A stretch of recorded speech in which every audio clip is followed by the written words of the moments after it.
and Jones 5-minute reviews. The Woman Who Fell to Earth.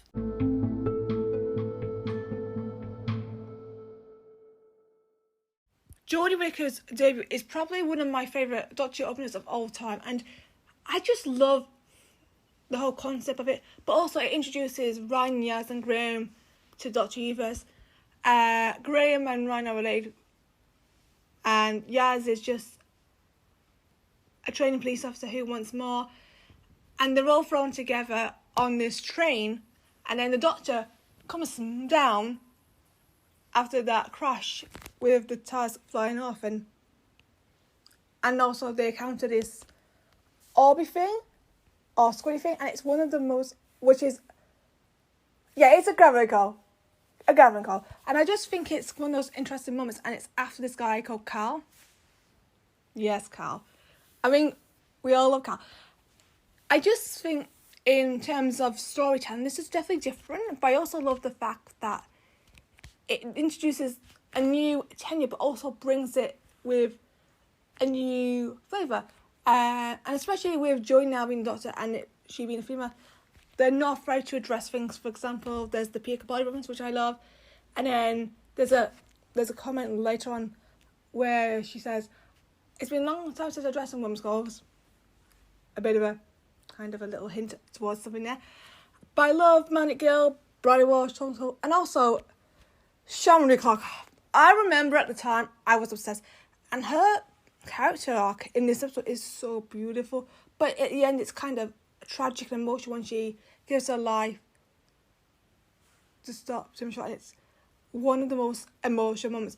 I remember doing this watch along back in, I think it was 2020, and I remember crying right after it all on it. It took me a while. I don't know why, but I just had that emotion, and because I think maybe that's because she's one of those characters that can give that. I mean, this era is full of that. I love Samuel as Tim Shaw. He was a bit of a comedian. He was the legend. He was so hilarious and scary, and I love the threats. I mean, maybe the TV were a bit gory, but for me, I didn't mind. But I loved the whole trophy, and it was one of the most important but crucial points of his part, especially that we see him one more time later on. Jodie Whittaker's performance, I want to come back to that because it's one of the more important things of the episode for me. I remember at the time I kept rewatching it because something about Jodie Whittaker's Doctor brought me to life, and maybe it's just because we're both females, I'm kind of similar to her, but that performance just felt, she's the Doctor. She knows what she's doing. And I love the journey, her trying to build her strength back after regeneration, not remembering, leading to that conversation with Tim Shaw on the crane, which I think is one of those beautiful moments, and her making friends straight away, and it just brings Doctor to a whole new life, and that's what makes me respect and love Jodie's Doctor. The commands I love were amazing. I feel like with Graham and Ryan, their arc is grief, but also with Ryan, you've also got his dyspraxia, and of course him trying to build up in the world. And then with Yaz, as I said earlier, she wants more. And I think what we love, or what I love basically, is the fact that it starts building here, but it also builds throughout their character arcs throughout the series. And I think that's important to look at back at this first up, is that this kind of starts their journey in a way. And that's what makes this episode so amazing. But I want to finish with Segan Akinola and Chris Jimmo and our crew.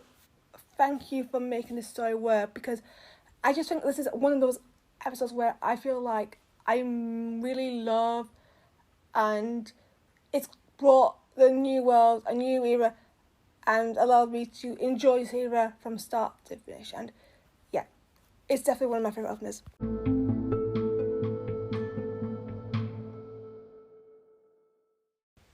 I hope you enjoyed this 5-minute review. Please subscribe to the channel, and I'll see you next time. Bye!